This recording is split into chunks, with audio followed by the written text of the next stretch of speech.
It's Gorman in the morning with Fletcher and Ryder. Now, 92 KQRS. Gorman in the morning on Minnesota's 92 KQRS. Good Wednesday morning. It is September the 24th. I'm very happy to be with you alongside, of course, Paul Fletcher. It is indeed September 24th. I'm just really excited about that day. I don't know why. Really? No, I don't know. I'm just making stuff up at this point. 924. Is that the model number of a car you wanted as a kid? I think there was a Porsche 924 at one point. There was a 924. There was a 928, if I'm not mistaken. We'll get excited on the 28th as well then. Yeah, fair enough. It's also World Dense Breast Day for those who celebrate. Dense breast? Yeah. Yeah, I think it's important to raise awareness. Yeah, well, that set me right on my back heel for a moment. Ryder! Sort of at a loss for words with this one. Thank you. Very, very, very much so. Man, let me know when it's Lean Breast Day. Okay. Copy that. We're talking cutlets and chicken and pork, right? I have no idea. I just saw that it's National Dense Breast Day. You guys want a little help with this one? I can give you a little help with this one. I have been told by my doctor that I do have dense breasts. So you're supposed to get them checked out a little bit more closely because it's harder to find the lumps and the blah, blah, blah. Oh, that makes perfect sense. It's a health awareness. All right, do very the good. feel up thing. I was thinking for a minute I'd played a festival in Denmark called the Dense Breast Rock Festival, but it was Odense. It was a whole different thing. Yeah, that is very different. Although if you were talking chicken, dense, probably more protein. I would imagine so. We can never have enough. I'm feeling Minnesota, Paul Fletcher. Why don't you lay some headlines on the table? This is a good start. People heading to Legacy Cup at Surly Brewing in Minneapolis kind of do a first-of-its-kind festival, in a way. You'll be able to buy adult-use cannabis for the first time this year. The Office of Cannabis Management says Saturday's festival received the state's first cannabis event organizer license. He says that allows people with cannabis retail licenses to sell adult-use products at the festival. Legacy Cup has been limited to CBD and hemp-derived products in the previous years. The event includes a cannabis judging contest, a sesh lounge, dozens of vendors, food trucks, live music, all that stuff. So there you go. First of its kind, in a way. Big one if you're into hip-hop, it's Killer Mike and Warren G and Afro Man. And some pretty big names. Yeah, I'd say Killer so. Mike. If that's your deal. Killer Mike. Oh, I love Killer Mike. I would assume so with the whispering and whatnot. Yes. Holy cow. I forgot very sensual restating of the man's name. I'm just annoyed. I'm not going to be able to get there because I lost track of the date. Damn. If you ever ask me to be a judge at a cannabis competition, make sure your cannabis is first or second. Because I'll be asleep moments after I imbibe. Get me quick. Get me at the start of the event, and I might just give you a vote. Jimmy Kimmel gave a nearly 18-minute opening monologue on the first night back following the show's suspension. I also want to thank all of you.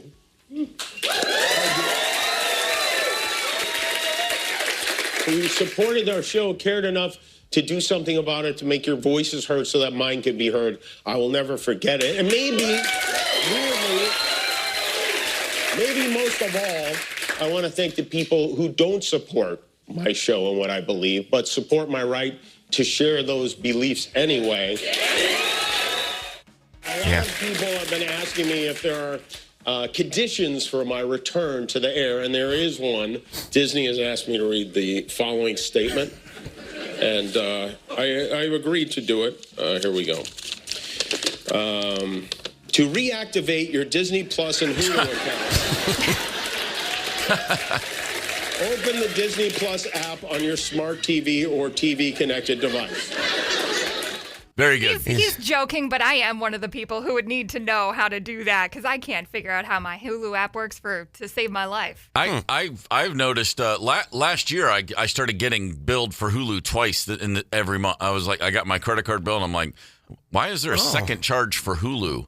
And it took me probably would have taken the average person 7 minutes to figure this out. It took me about a week to figure out why I had 2 Hulu subscriptions going. Wow. But we worked it all out. That's annoying, too. It's awful. I think Jimmy's being humble. They need him more than he needs them. Jimmy is humble. He is humble. I mean, he's a good dude. And by the way, not just my opinion, I don't know him, But I know a bunch of people that do. Yeah. And man, the stuff that guy does that no one knows about behind the scenes and the good he puts into the universe, it's kind of astonishing. It's kind of stuff where like he's going to die and someone's going to write a book and everyone's going to go, "You're kidding me." Sure. But to his nature, he doesn't like anyone to know about it. Right. Pretty awesome stuff, man. Yeah, it is good stuff. Actor Sean Penn revealed that he used to spar with Bob Dylan in a boxing ring at his house. During an appearance on The Tonight Show, Penn told Jimmy Fallon, quote, "That went on for about a month, I think. About 7 or 8 o'clock in the morning with his hoodie on, he and about 6 bull mastiffs would get out of a VW van. There wasn't a lot of conversation. It was just kind of like, good. Then we'd spar." I've heard about Dylan, the pugilist, over the years. I've heard that he likes to do that. And I also can verify 6 Mastiffs on a tour bus that I saw.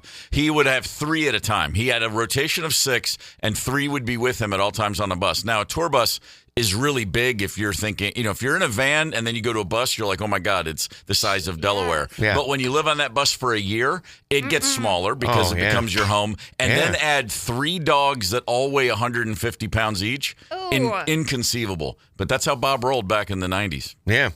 Sean Penn also revealed that he was one of the first people to hear Bruce Springsteen's album, Nebraska. I'm assuming on The Tonight Show they started talking about the new biopic that's coming a little over a month from now. He was briefly engaged to Springsteen's sister, Pam. Sean Penn was. So that's, I guess that's how he got a sneak peek of the album. He also directed a movie back in the day that is based on a Bruce Springsteen song from Nebraska. The Highwayman, Man Turned His Back on His Family, He Just Ain't No Good, whatever that song is called, Highway Patrolman, he directed a film based on that song, which is fantastic. Yeah. Interesting. Yeah, he goes deep with the boss, apparently. An electric hypercar built in China just zoomed past Bugatti to claim the title of fastest car on Earth. The car, called the Yangwang U9 Extreme, reportedly topped out at 308.4 miles per hour. 308? You got that right. Not kilometers, miles per hour, edging out the Bugatti Chiron Supersport's previous record by about 4 miles per hour. Is it inappropriate to make a Yang Wang Sweet Putang joke? That sounds like you need Ted Nugent playing a song. If you're going 308 miles an hour, yang that wang. Holy crap. Damn. To me, Yang Wang U9's Extreme sounds like me and a buddy having like our Matchbox cars out when we were kids. Go, what are you going to call your car? I'm going to call it the Yang Wang. 308 miles an hour. That's inconceivable. It really is. Unfortunately, we won't be seeing this amazing machine in the U.S. likely anytime soon, as a bunch of import restrictions and tariffs are making it unavailable for purchase on the American market. And I can't imagine you get it to 308 miles an hour in China either. There's no room. The last thing anybody needs in this country is a car that can go 300 miles an hour that's safe, that's street regulated. Please, no. Unless they're going to give me one, then we need it. Michelob Ultra is now the top-selling beer in America. Yay! Rim shot or... Really? Michelob Ultra? Yeah, water, basically. Wow. Yeah. Well, okay. Barley you know water. what? I agree. But it's better than other light beers. I mean, I've had some of those super light ones. I've had probably all of them at least once. And I do remember saying to myself, well, this isn't as bad. But I'm a big beer jerk, so I like beer. I like a lot of different beers. But I just had no idea they were even, like, flirting with number one beer. I thought Modelo had that thing locked down the last few years. Wow. They did take it from Modelo. Wow. Yeah. And I didn't know Modelo was number one. It's crazy. You know what? I think that's a pretty improbable run for Modelo. I hardly ever see ads, whereas I see Mick Ultra constantly. You just got to watch a lot more soccer. You do have to watch more soccer. Yeah, get to some other parts of the country, and it's all over the place. Yeah, Southwest, Southeast. Yeah. I don't typically go other places in the country to watch commercials, so I probably wouldn't notice anyway. Go to a restaurant, and that stuff is on tap and in the cooler. Oh, gotcha. It's funny, because I used to be a big Modelo Negra guy. I like their darker beer. Oh, I love that one. And when they brought out just regular Modelo, I was like, what's the point? It's like Dos Equis. The amber's great, and the regular one, I'm like, really? But anyway, that tells you what I know, which is very little. Former state senator Nicole Mitchell was sentenced Tuesday in Detroit Lakes to 6 months in jail rather than in prison or a workhouse following her felony burglary conviction. Becker County Judge Michael Fritz gave approval for the former senator from Woodbury to serve her sentence in Ramsey County so she can participate in work release. Mitchell will be incarcerated for about 4 months instead of 6, since Minnesota law allows defendants to serve 2/3 of their sentence in prison or, in this this case, jail, and the other third on supervised release. Fair enough. Ryder? God, Thoughts? It seems a little light to me. I mean, she was kind of being weird with her stepmom and stuff like that. She was. Did seem to be. Yeah. Fair enough. That's what I got. Let's talk sports. Okay. My bad, y'all. I spent most of yesterday begging the Lynx to come out strong in the first half, and that was a real mistake. Wow. This is supposed, the Lynx are the second half team. We make those giant adjustments. We flip the switch, and then we kill people. How about the fact that last night, watching the game, with 5 minutes left in the third quarter, we were up 20. Halfway through the third, we were up 20. Yeah. By the way, in case you missed it, we lost in overtime. This was a brutal home loss in a best-of-5 series that now Phoenix goes home with home court advantage. The next 2 games are in Phoenix. I was watching this game and thought, I'm just going to see it to the end. And there was less than 30 seconds to go. Courtney Williams hit a couple of free throws. Phoenix missed a shot, got a ball back from an offensive rebound, kicked it out. 3 seconds to go. They hit a three-pointer to tie the game. And I was like, you have got to be kidding me. We had I can't even get started. There was a timeout that we didn't use. There was a foul we didn't give on that shot, letting them shoot a 3 without fouling them to stop the clock. But, it was just like a series of catastrophes, one after the other. In overtime, Phoenix scored the first 6 points because that's what momentum does. This was a tough loss. Now, I feel very strong about the team being able to bounce back and regroup and get their head together. But it's rare that you see, like, Coach Reeve make a mistake like that. Yeah. There was also, with about 30 seconds to go, an inbounds play where we got called for 5 seconds. She did not use her timeout there, which she should have. It was a little weird thing. But, maybe that's just what they need. Like, maybe this is the good wake-up call that is like, hey, guess what? It's the playoffs, and you just can't get away with anything. Okay. Yeah. It's maybe they just want to show the league they're human. The Vikings leave for Dublin tomorrow night. They will arrive Friday morning. If their first trip to Dublin is anything like mine, take the Steelers minus 30. But I'm assuming it won't be. The Minnesota Twins last night beat the Texas Rangers. Zebby Matthews on the hill had a great game. Zebby, I just love Zebby. That's a great name. But here's the thing. It was the Rangers' 8th loss in a row, and it eliminated them from the playoffs. So the Twins got that going for them. Now they're playing spoiler. Yeah, you got to have a reason to get up in the morning, and that's it. And so, if nothing else, way to go, Twins. A quick little note from history. In 1957, on this day, the Brooklyn Dodgers played their final game in Brooklyn at Ebbets Field. Oh, wow. 42 years after that happened, I moved to Brooklyn in 1999. And let me tell you something. The old-timers, like the doorman in our apartment building, still struggling with it. So, wow. So we were talking about the Twins almost got contracted like 25 years ago, and we can't wait for this team to sell. But make no mistake, a crappy baseball team beats no baseball team. Yeah. Just a little something that I felt like I should mention as I rip on the Twins constantly and without any regard. Not Fort Lauderdale. We got our own. It's just Lauderdale. Hell yeah. Much better. Lauderdale. Hell yeah. Come on, Lauderdale. It's bigger than just a fort. It's an entire township. It's barely bigger than a fort. That's true. Barely bigger. Listen, if you're out in the market and you're still looking for that special someone, I don't know who you go to for advice on how to dating tips, generally speaking. Okay. But there's some good ones that have been kicking around for a couple decades, a couple hundred years. No, I'm sorry. Dating tips from 2,000 years ago that have been unearthed that we can share. And I do believe they still apply. Gorman in the morning. Coming right back. 92 KQRS. Streaming from 92KQRS.com. Gorman in the morning is back. 92 KQRS. All right, now let's head over to the breaking news desk. I'm hearing about some supergroup with Darius Rucker and Mike Mills and some other guy. Oh, Steve, do you have something you would like to share with the class? Yes. Wow. The breaking news The desk. Announcement just hit. I got a new band. It's called Howl Owl Howl. Say it, Ryder, 3 times real fast. Howl Owl Howl. Howl Owl Howl. Howl Owl Howl. There you go. If only I could have gotten through my Legacy Cup joke. Oh, man. Well, one step at a time. Yeah. Howl Owl Howl. Yeah, Darius Rucker, a singer of note, and Mike Mills, a bassist of note and a singer himself, and we've been working on a record for several years. This band is living is a living example of one of my favorite things to say, which is the best time for a great idea is 5 years ago. I've been saying that for years. And this idea actually whipped up in 2019, so that's 6 years ago. Darius and I put together a band at my kid's school for a charity event. And that night he was like, man, we should, let's be in a band together. And every musician always says that. You always run into your buddies on tour and go, we should do something together. And then you talk about it and you never do it. Well, this time we finally did it. And he said, I'll get Mike. And I said, and one thing led to another. And then there was a global pandemic. And then the whole industry went sideways for 2.5 years. But anyway, right about the time I was moving to Minnesota, he's like, all right, let's get to work. And I was like, okay, I'm going to Minnesota. But we've been slowly putting this bad boy together. We got a record sometime next year. It's going to come out. We're putting out a song on Halloween. Oh, we're launching a song to the interwebs on Halloween. It's called My Cologne.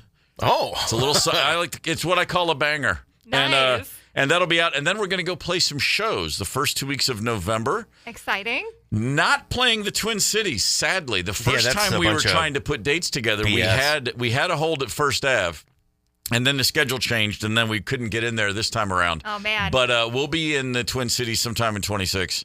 It's good. It's fun. Good dudes. I'm very excited about it. Cool. I'm stoked to hear it. Yeah. Well, we will debut the song first anywhere in the world, right? Well, you know what? That's not a commitment. I mean, what do we get? We could lock the doors and play it right now. I can think of a few people that might not want that to happen, but hell, I don't care. I think we should be the first ones to play it in the world, number one. We'll see what happens. Number two, I was really happy when you guys arrived on a name, and it's a good one. Howl, Owl, Howl is cool. But for the first 3-4 months that I knew you, it was, let me tell you firsthand, this was an exhaustive process coming up with a name for this band. The text thread goes back, at one point, I'm not exaggerating, quite a while. Over 500 submissions. Yeah. Finding a band name is harder than being in a band. It's harder than writing songs. It's harder than doing anything. Yeah. Because every name that everybody likes has been taken or something very close to something that's been taken. Yeah. Sure. And it's hard enough to get a consensus, and then to get a consensus on a name that doesn't seem to be attached to some other project. That's threading the real needle. So anyway. Nice It's a good work. name, though. It's a long time coming. It's a grower. Mike threw it into the text thread. He said, Howl, Owl, Howl. And I immediately wrote back, nah. And Darius wrote, nah. And then he was like, oh, man, I was feeling good about that one. Yeah. And 2 days later, I woke up, as I do, 3:45 a.m., and I was like, Howl, Owl, Howl. That's good. I saw the words in my face, screaming at me like a billboard. And I was like, that's a really cool name. And then that day, Darius texted me that same day and goes, I don't know, that Howl, Owl, Howl is really growing on me. And I was like, yeah, me too. Hell yeah. And I was just so glad. We were just more relieved than anything. Yeah, sure. Finally. Yeah. So anyway. Yes, unclench. I'm sure there's a Danish band called Howl Owl Howl that's about to sue us, but they can suck it. Oh, man. The only thing I came across is a children's book, so I think you're safe. Okay. All right. Very good. That's good. I'll take that. I like that. And there will be more shows next year, including something in this area, faux show. Okay. I'm looking very forward to watching this bad boy develop. Hell yeah. I know you've been friends for a long time with Mike Mills, but you've cited REM many times as one of your all-time favorite bands. So if I know you at all, there's still a part of you that's just like, I can't believe I'm in a band with Mike Mills. That never happens when we're together. Right. Like you're just doing your thing. It's later. If I get in the car and I hear an REM song on the radio, or like we played "The End of the World as We Know It" already earlier today, be like, I can immediately put myself back in 1986 and go, holy crap, I'm in a band with that guy. Yeah, very cool. But again, in real time, that doesn't happen. And that's something Darius and I share. Hootie and the Blowfish and my former band, the Black Crowes, wouldn't exist without REM. I mean, that very, very much foundational building block.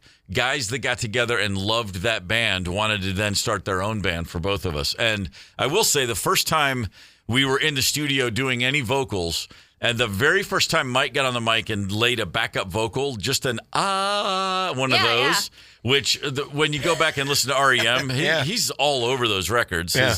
The first time he did that and was singing on the mic, Darius and I looked at each other like, Oh my God, that just turned into an REM song real fast because that's just how it goes. So it's been awesome. It's a lot of fun. Sure. And then you said first single on Halloween, right? That's a fact. What's it called? It's called My Cologne. I like to think that's my creepy influence. Your creepy influence? Yes. Any chance but we can it get goes well with Howl, Owl, Howl is the whole idea. I see what's happening. I like that. As the first comment I saw in the Rolling Stone article was, this is a really interesting, group of people to put together. How did you guys all meet each other? Well, I've known Darius forever. Southern bands trying to get record deals back in those days, late 80s. Okay. Hootie and the Blowfish were from Columbia, South Carolina, and everybody in the South knew them just because of that name. Yeah. We lived in Atlanta. We would play a lot of shows in South Carolina, Columbia, Greenville. We'd go all over the Southeast. And the first time I saw a flyer, like we were playing a club in Columbia, and they have the calendar, their flyers with the calendar, and it's like, hey, we're playing. Oh man, Driving and Crying's coming, and so and so's coming, and they're like, Hootie and the Blowfish. What the hell is? You just assumed it was just some joke band, and as the members of that band have said from day one, like, what were we thinking? It was just a joke. It was a throwaway. They had two friends. One guy's nickname was Hootie. The other guy's nickname was Blowfish. And someone said, hey, here comes Hootie and the Blowfish. And they were like, that's a funny band name. And they used it once, and it stuck right away. Yeah. Unbelievable. It's one of those, like... And so when we've been trying to name this band, we would come up with things, and I'd go, that's really dumb. And Darius would go, who are you talking to? I have the dumbest band name of all time. Yeah. They would, if they could go back, they would have changed it a million times. Yeah. And then Mike, I met Mike Mills. I met him the first time 80s sometime, but it was like in the 90s after the Black Crowes, we were on the road, crossing paths more often. I don't actually remember the first time we really hung out. It was just at some point along the way. I know we did a big, in 95, actually, now it's coming back to me. There was a festival in Denmark called Roskilde, which is a massive, it's like Glastonbury, or it's bigger than Bonnaroo or Coachella or any of those. It's huge. Okay. And we were on the bill, and REM was on the bill. And that was the first time we had like a chat more than, what's up, man? Like one of those. So nice. that's 30 years ago. Damn. So it's been fun. We've been making this record slowly but surely, and now we're going to go play some shows. And now we actually have to work. Uh-oh. It's all fun when you're planning, and then all of a sudden it's like, oh, crap, now we got to go do it. That's not, I know the thing you hate is practicing, and the thing you love is playing live in front of people. Yes. So I'm stoked for you to get behind the kid in front of a ton of people. I'm looking very forward to it, and I have been practicing. I've spent a lot of time in this building after hours. Man. Absolutely. Sneaking here on the weekends and stuff. It's bad when you're like, I got to go play the drums and grab my jump rope. Damn it. Oh, God, jump rope. One of these days, I'm going to never take a break again. Mm-hmm. Okay, let's go back to ancient Rome. Ovid is the name of a poet. Ovid. Okay. You may have heard that before. He's wrote a few things that have stuck around all these many years. Should I know him from something else? Just one of those names I remember kind of not paying attention to. Okay. You got Aesop, all the fables. I know him, yeah. Okay, you got the Odyssey and the Iliad by Homer. Yes. Yeah. And then you got Ovid. Which sounds like a dental floss brand, really, to me. Sounds like COVID without the C. Could be. Mm-hmm. Dating tips from ancient Rome. My man Ovid was covering a lot of ground, and then some of the writings that people have held on to for years. He has three dating tips that go back over 2,000 years. Okay. If you're interested. Number one, you got to make an effort, fellas. He's talking to the lads. Sure. You shouldn't expect some woman, this soulmate, your partner, just to magically appear. You got to put yourself out there. Yeah. And here is the quote. She will not come floating down to you through the tenuous air. She must be sought. Yeah, that checks out. It does check out. Yeah. I guess that works. Get offline and go to a bar and talk to strangers. It helps. Yeah. Whether you find your mate or not, it helps you become a sociable person. How about this? But then again, it says you probably won't find them at a bar, because he also wrote, you will never choose the right person if you're drunk. Uh-oh. Yeah. The difference is you choose the right person as you're getting drunk. Okay. Yeah. It's all about the journey, not the destination. That's the key to remember. And that's always a good first sign, too, if you can, be drunk together. Well, yeah, I would say it's a pretty bad sign. I mean, if the first time you get drunk with someone and it does not go well, I can't imagine getting back on that horse. No. Absolutely. No. Number 3, basic stuff. He said, do not let your nails project. Let them be free of dirt, nor let any hair be in the hollow of your nostrils. and don't let the breath of your mouth be sour and unpleasing. So basically, keep the nails nice and neat and don't have dirt underneath them. Don't let the hair grow in your nostrils. That was clearly a problem in ancient Rome. They had to pluck them, I bet, the old school. Oh, God, that would sting. Well, they didn't have that little battery-operated thing that I got in a shaving kit one time. Oh. In other words, just brush your teeth, cut your nails, and pluck those nose hairs. Yeah, that all still checks out. That's it? That's all we have to do? That's it. Well, seems real simple. You got to try. Don't be drunk all the time, and keep some sense of cleanliness about your physical being. Excellent. Yeah, that's how it works. Start our dating app right now. That's pretty. Ovid. That's the There it is. That's the name of it. Oh, yeah. I look back at times, I never even thought of myself as dating, ever. I was always just hanging out with a series of people. Sure. Yeah. Like, I can't remember ever saying, hey, do you want to go out? Do you want to, planning, let's get dinner and a movie. Like one of those dates like you see in movies.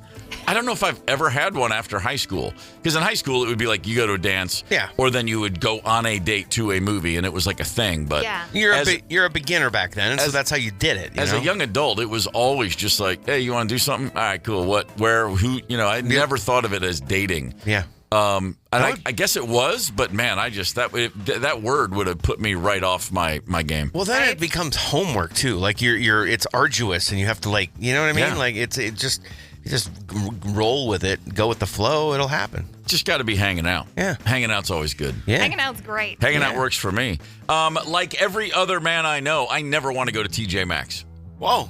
Every other man you know? Well, I don't want to go to TJ Maxx either, dude. Fair enough. I'm not saying there are women who don't. I'm just saying I know a lot of dudes, and the wife will go, hey, let's go to TJ Maxx. I got to pick up a couple things. And I usually say, I'll sit in the car. Yeah. Go ahead. But there's lots of good deals. Great. Okay. I don't care. I don't like shopping for anything, much less stuff. I don't disagree with that. Yeah, No. I'm not interested in going anywhere where I have to spend money on anything. And I don't know why it has to be a team activity. Like... I can just go and get crap done. Grocery store. Or you can go and get crap done. We both don't need to do it. That's right. Grocery store. Oh my God, amen. Grocery store, shoe store, anything. If there's not a list, if there's not a targeted strike involved, I don't want to know. I don't like meandering. It makes me crazy. Because I go, but I occasionally am dragged in, and I've been in many places, including TJ Maxx, and nothing cool ever happens. Why can't I be the guy to save a life at TJ Maxx? You really want that? A dude in Tennessee whose name is Mike Brown very reluctantly went with his wife into a TJ Maxx, and he happened upon a gentleman laying on the floor mid-heart attack. And what did Mike Brown do? Jumped down on the floor and CPR'd that dude right back to life. I call it divine intervention. I didn't want to go to TJ Maxx with my wife, and at the last minute I decided to go in to herd her out of there, and there he was on the ground. It was just kind of surreal, to be honest with you, because nobody was really doing anything except trying to get his attention, so I just ran up and started doing CPR. And I just woke up at Vanderbilt just very confused. I'm just really glad that Mike was here to help out. Otherwise, I'd be in a lot worse shape than I am now. A 27-year-old man was having a heart attack. That's young. Oh, that's nuts. Doctors said he had a previous several open heart surgeries, so he's clearly got a bad ticker, which is sad. And scar tissue from several open heart surgeries prior created an electrical abnormality. It short-circuited his heart. And in steps Mike Brown. Check this out. This is what Mike said as he met the gentleman afterwards. So you heard the guy say, I woke up at Vanderbilt. That's the hospital in Nashville. Okay. Yeah. This happened an hour east of Nashville. He was probably put in a helicopter, flown to Vanderbilt. He wakes up. What the hell's happening? The two gentlemen were reunited at the hospital so he could thank the dude for saving his life. Okay. Brown, the man who administered CPR, this is a quote. The first thing I heard was your sternum crack. Oh. Ha! A cracked sternum, a small price to pay for life. Yeah. But credit Brown for hearing that and keeping on. Right? Ugh. Holy smokes. Now, hearing about him hear that just gave me shivers. Like, yeah. Ugh. You guys CPR trained? Either one of you know? Do you feel like reasonably well that you know how to administer CPR, Ryder? No, I'll give it a guess. If the option is they're gonna die, what's the worst that Never I can do? Never took the Red Cross class anywhere. But I mean, they did a a term or whatever in gym class. We would do like CPR stuff or whatever. But yeah, I got the ha ha ha ha staying alive thing happening. Sure you do, right? What's that? The Bee Gees? Is that the Bee Gees? Bite your forked tongue. Fletcher, what's your status? Early mid-20s. I took the class. Okay. I am officially CPR certified. Right. If you pass out in a TJA Max, I'm not sure I'll be able to bring you back. Got it. So it's one of those things where I just don't want this. We should really go do it. Yeah. Should just have that skill. I can zap you with the car battery. That's about it. That's not bad either. Yeah. What I wonder if anybody's ever had this. Immediately makes me think of the Heimlich maneuver. There are certain moments in life when Johnny walking down the street ends up saving a stranger's life. I'm curious. Anybody ever administered CPR? Anybody ever thrown out a Heimlich? 651-989-ROCK. Come on, be a hero. Put the cape on. Tell us your story. Who's throwing a little CPR around? Anybody ever knock out a Heimlich maneuver? 651-989-ROCK. John from Mora. Nurse John from Mora. Good morning, sir. Good morning. John, what do you got for us? When I was in the Navy, I was stationed at Naval Medical Center, San Diego. Or I'm sorry, Camp Pendleton. Mm-hmm. And I had one of the kids had a toy lodged in his throat, and I had to flip them over like the pancake maneuver, you know. Oh. Chest thrust, back blows, chest thrust, back blows. Oh. And it finally came out. Wow, man! Nice work. Do you remember at the time? Did sort of time slow down a little because you were just doing your training, or did it speed up? What were you feeling when that was going on? Training takes over. I was really scared. I was 18 years old. I didn't know anything about anything at that point in time in my life, and I just knew what I had to do, and so I just did what I had to do. John, thank you for the call. Thank you for stepping up and doing your job, brother. I'm sure everybody involved was really happy about that. What do you got, Fletcher? It's crazy. Chris from Bloomington. I had to do the Heimlich twice on my father. Oh. Once I was in high school, and the last time about a year before he passed away. His passing had nothing to do with the Heimlich. I read a story once. I just remembered this. I probably should. Well, here's the details real quickly. Okay. There was a couple, and a woman choked on something. They were eating dinner in their home, and she started to choke, and she died. And the husband, as it turned out, what happened was he had such a panic when he saw her choking, he fainted. Oh no! And when he came to, she had passed. Oh. And I've thought about that guy over the years, like. Boy, you're walking around with that one. Yeah. Wow, that's not the good emergency response you're hoping for. 651-989-ROCK. You ever saved anybody's life? And I bet way more people than you might think. There's two things that, when they say, if you have a group of 100 people and you ask one person, what's your birthday? What's your birthday? Within like 30, two people will share a birthday. Yeah. It's some number like that, but it's way more common than you think. Yeah. As is this. Way more people have Heimlich'd or CPR'd than you might imagine. Every time anything like this comes up, it's kind of amazing. They come out of the woodwork. 651-989-ROCK. Let us know what color cape were you wearing when you saved someone's life? LIVESAVERS, Heimlich, CPR. I don't know, pulling a kid out of a shark tank. What do you got for us? 651-989-ROCK. Mark from Andover has this one. Done CPR many times, was a paid on-call firefighter. One of the hardest things to do is CPR in the back of a moving ambulance because you get thrown around. It's probably it sounds like an Olympic sport to me. Yeah, that would make sense. You're like, hurry, get there, but don't hit any potholes and don't swerve. Yeah, drive exactly straight. Could be the very first time I've ever thought about the trials and tribulations of being an ambulance driver. Yeah. Wow, you got a guy in the back they're doing CPR on and you can't swerve and run red lights and be cool? Come on. From Connie, I'm a hairdresser and I was cutting my friend's hair. I was sucking on a Tootsie Roll, not a chili dog. Sucking on a Tootsie Roll. I inhaled and it got lodged in my throat. Oh. My other friend that was sitting in the waiting chair jumped up, came over, gave me the Heimlich. It came flying out of my mouth. I will never forget this. She saved my life. Wow. Damn. Pretty strong one. Connie comped that next haircut. Yeah, I would think. Kidding. Maybe haircuts for life, perhaps. 651-989-ROCK. Keep them coming. Right now, it's time to move on because we have tickets to give away and we got a game to play. How about Kevin James tickets and Beat the Jock? That's a Hale and hearty combination. That's in 5 minutes and 2 songs. Gorman in the morning. Coming right right back. 92 KQRS. Streaming from 92KQRS.com. Gorman in the Morning is back. 92 KQRS. All right, we are going to play a game called Beat the Jock. We got Kevin James tickets on the table right now, and we're just going to dive right in. Brian in Spring Lake Park. Brian, good morning, sir. Good morning. Do you want to play against myself or Paul Fletcher? I'll go against Paul Fletcher. Paul Fletcher All right, headphones off. is bud. removing his headphones. His microphone is turned off. He is blind and deaf for the next few moments. All right. Brian, you got to name as many things in this category as you can in 20 seconds. The category is horror movie franchises. Are you ready? Okay. Set, go. The Conjuring, A Nightmare on Elm Street, The Saw, Insidious, Halloween, Premonition, Hellraiser, 8 seconds. 28 Weeks Later, Texas Chainsaw Massacre, Scream. Wow. Okay. All right, I got 10. I got 10. 10. All right, Wow. that's a good score, bud. Hang on. Fletcher, load up the headphones. Okay.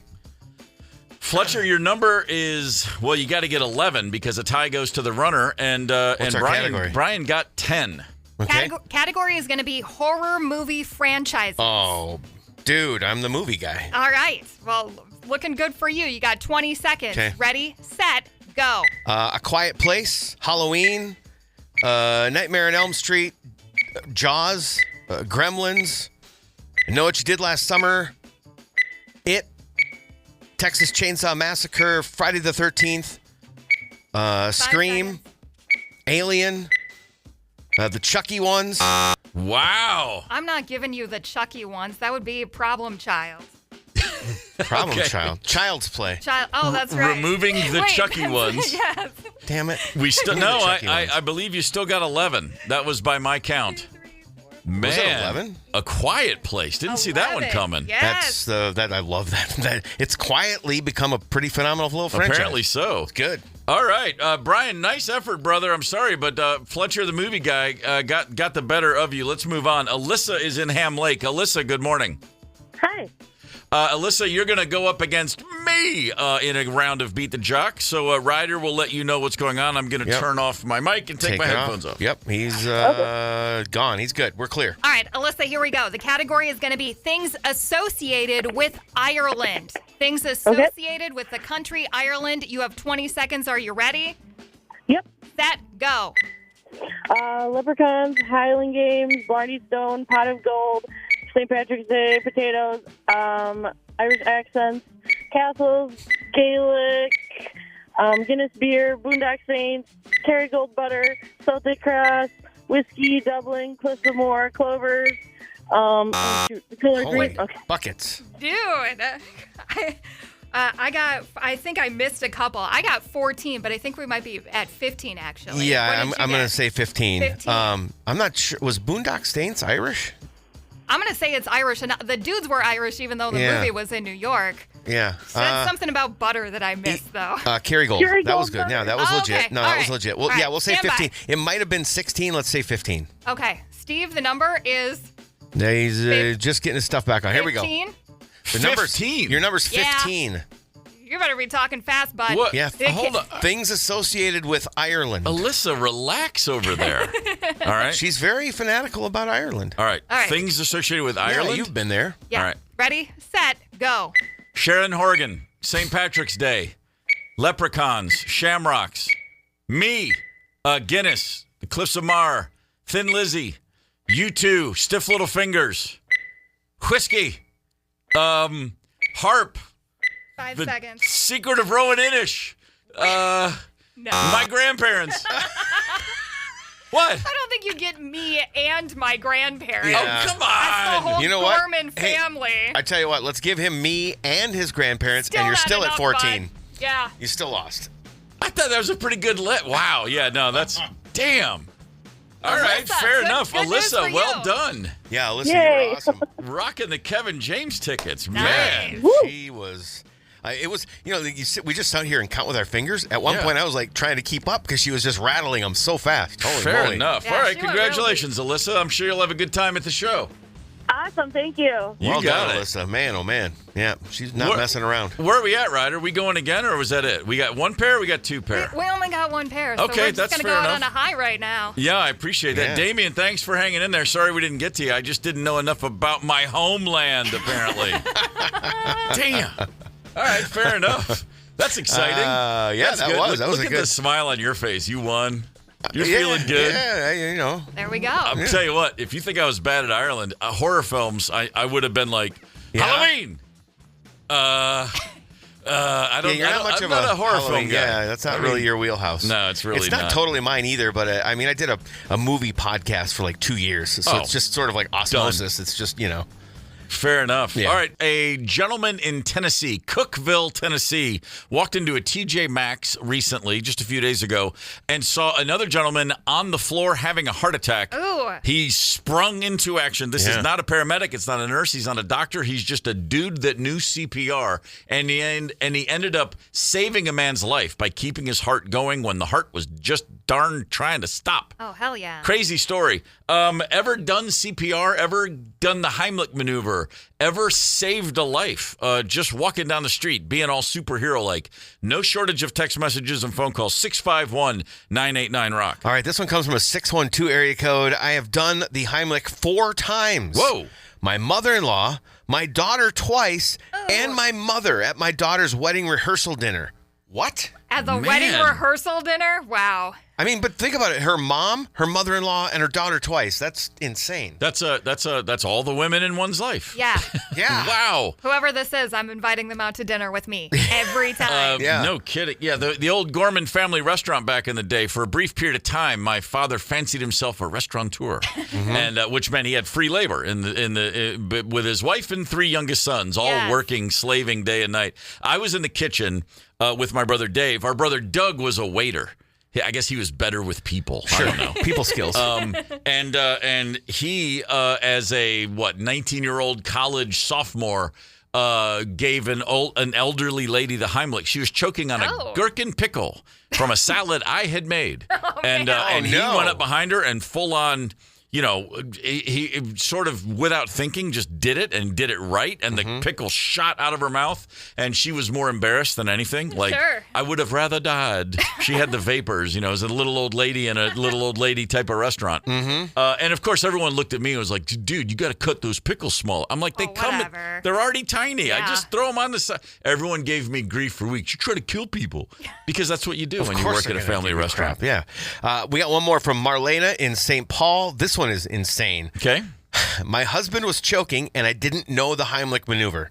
I punched him in the diaphragm and dislodged the food. Sometimes percussive maintenance works. Punched him in the diaphragm. Wow. All right. Yeah, fair enough. Yeah. Hey, whatever it takes. And he chucked it across the room, I'm sure. Kat from Coon Rapids is on the horn. Good morning, Kat.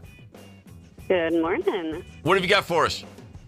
A girlfriend of mine is a spectacular mother. She has 3 children. They were all under the age of 4. Oof. The youngest one is like maybe a couple weeks old.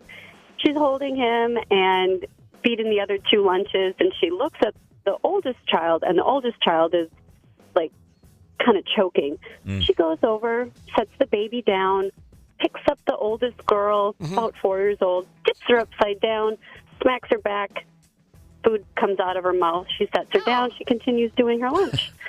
Turns over to put her attention on the younger child that's also eating lunch and realizes he's choking. Oh. So she just picks him up, inverts him, food comes out, and then she continues to cut everything on the plates into smaller pieces. And she's like, "No, that's enough excitement for today." Oh. And she's just so calm and collected and just goes back to her normal day. Man, good. That is the most Midwestern statement ever. Well, that's enough excitement for today. Man, that's fantastic. Kat, thanks for the call. Props to the luckiest kids on Earth's mom. Hell yeah. Holy smokes.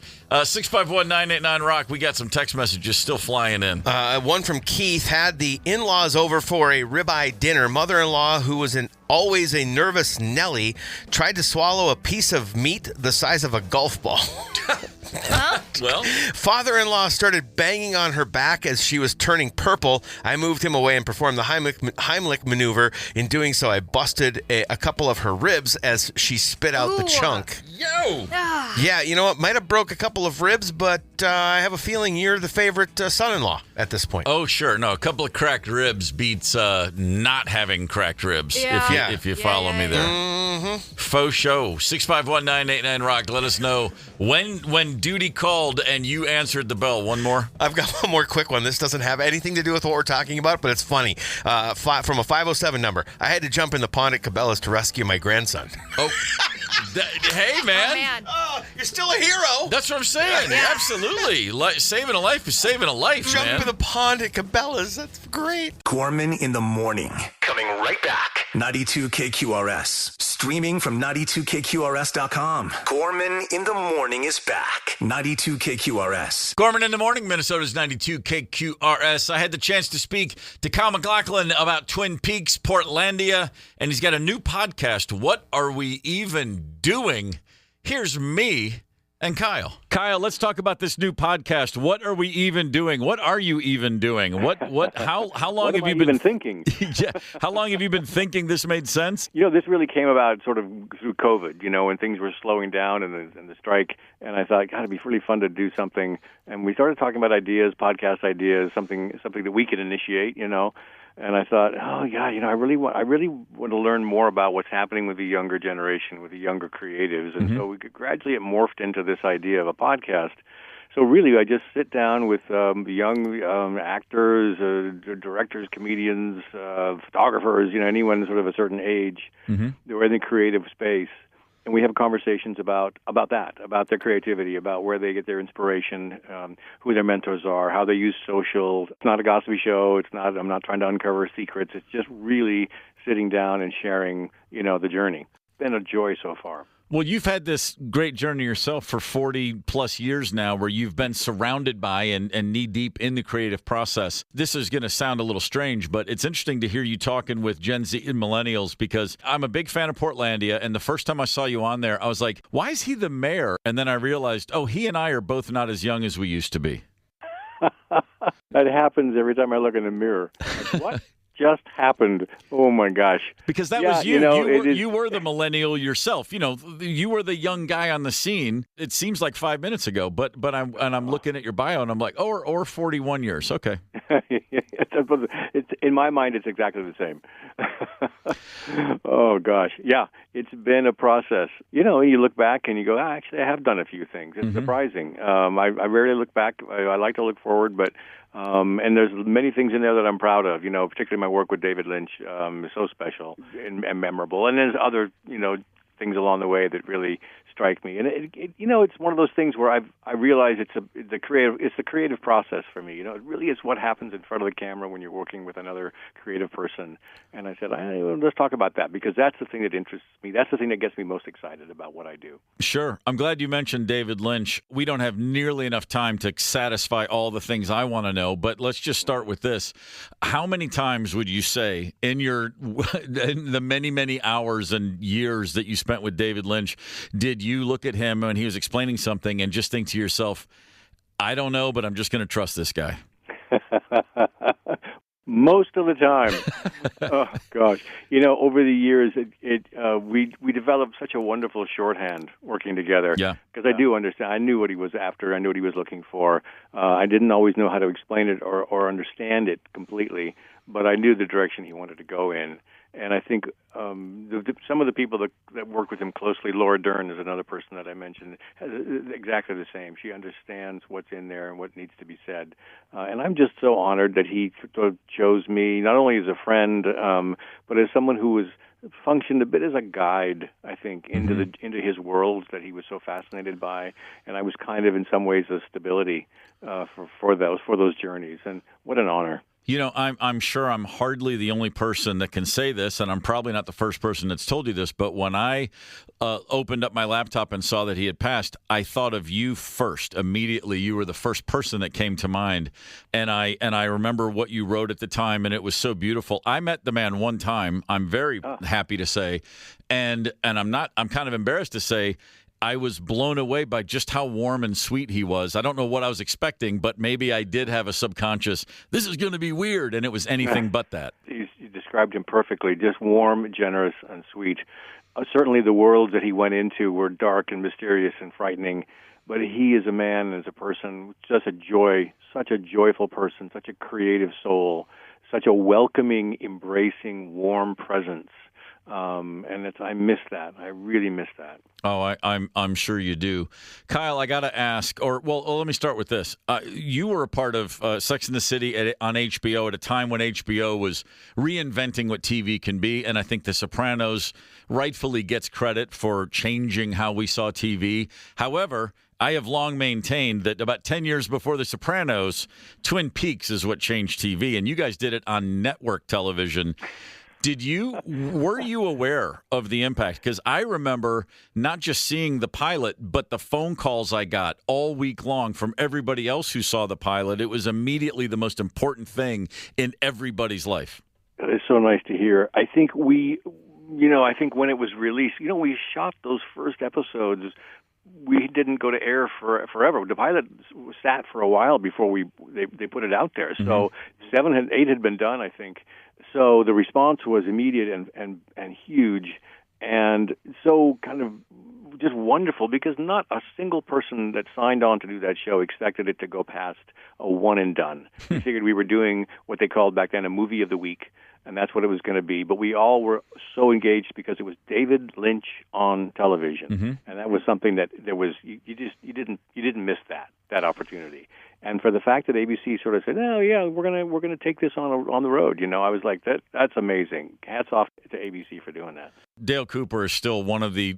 It's a top 10 all-time character for sure, at least in my household, and I will accept no argument. Kyle, the podcast, What Are We Even Doing? I think it's awesome. Like you said, you like to look forward, but by looking forward, you got to see who's up and coming and who the younger talent is that's rising. I think it's a great concept, man. Thanks, Steve. I really appreciate it. Thanks for having me on. Oh, man. Anytime. Take care. 92 KQRS. Oh, I can taste that pie right now. Some black coffee and some pie. Damn fine pie. Oh, nothing ever in TV history like the spring of 1990 when that show hit. Right? Just the reaction. It was everybody was tongue-tied trying to describe it and talk about it. Truly amazing. Yeah. All right. I can't imagine having to wait a whole week between episodes, because I didn't do Twin Peaks until I could binge watch it on DVD. Well, not only, hey, by the way, watching it with commercials was torturous. And the way that scenes would end, it would just go to the stoplight. Yeah. And it would go from green to yellow to red. It's haunting me now. I'm telling you, man. I there was nothing. The impact of The Sopranos had nothing on Twin Peaks from 9 years earlier. I will say, though, I think watching TV back then was more rewarding and enjoyable than it is binge watching today. You had my big show was 24. My mom and dad both watched it. It was appointment television. We check in with each other. Are you ready to go? Are you watching? Yeah. And then we would talk about it all week leading up to the next episode. Yeah. So, I enjoyed that. Oh, sure. No, that was great. The idea that everybody, and plus, the idea that there was truly still water cooler conversation. There were shows, there were communal records, there were moments that everybody was discussing together. Yeah. I kind of miss those days too, for sure. All right, here's your last word. All right. Sometimes getting fired is the best thing that can ever happen to you. Okay. A woman in Texas would agree. Her name was Betty Nesmith Graham, and in the 1950s, she was a secretary at a Texas bank. Okay. And she made a simple mistake while typing up a document. Now, this is in the days of typewriters, and if you made one error, you started over. Right. You just pulled that piece of paper out and started over. One day, she made a typo, and she tried to cover it by painting over it with a white little tempera paint she was using on art projects at home. And she put a little dab of white over the letter and then typed it and said, hey, that looks good. Nobody will know. She kept using it at time to save work. Kind of a desperate solution. And it turned into something. She'd go home and work on her formula. She was like, I think there might be something here. At night, in her kitchen, making batches of what she first called mistake out. She shared small bottles of her homemade concoction with other secretaries. They loved it. She renamed it in 1956 Liquid Paper and began producing it on a larger scale. Cool. As a side gig. When her boss found out she was running a company on the side, he fired her. Wow. Well, that gave her full time to work on liquid paper. The 1960s, there was suddenly a typewriter in every office in America, and she sold her company ultimately to Gillette back in the day for $47 million. Oh. Not too shabby. Not too shabby at all. So best thing that ever happened was her boss was like, you can't work on that on my time. Go become a multimillionaire. $47 million back then is $500 million now, it seems. And for the record, that fortune that she amassed was really helpful because she did have a son who was trying to make it in the hyper-competitive world of Hollywood rock and roll in the late 1960s. So she was able to help him cover his bills until he got hired as one of the Monkees, Mike Nesmith. It was his mom. Wow. His mother invented liquid paper. It's amazing how some of the best ideas we ever have come out of desperation, essentially. I hope she took that whole $47 million in singles and then went down to that bank and deposited it right in front of her old boss. That would be awesome. Tomorrow on Gorman in the Morning, Jesse Pierce will be joining us for two things. One, rank you very much. Yes. And two, I would imagine an awful lot of hockey talk. Well, we'll probably talk about the Wild a little bit, huh? Excellent. Vikings insider Sam Ekstrom will give us a shout tomorrow ahead of the trip overseas for the Vikings. And next on this very station, well, Paul Fletcher. 2 chances at $1,000, part of our 5K a day, and then we'll go commercial free just after 11:45-ish. Gorman in the Morning is also Gorman on the go. Get the 92 KQRS app and stream live or catch the Gorman in the Morning podcast anytime. 92 KQRS.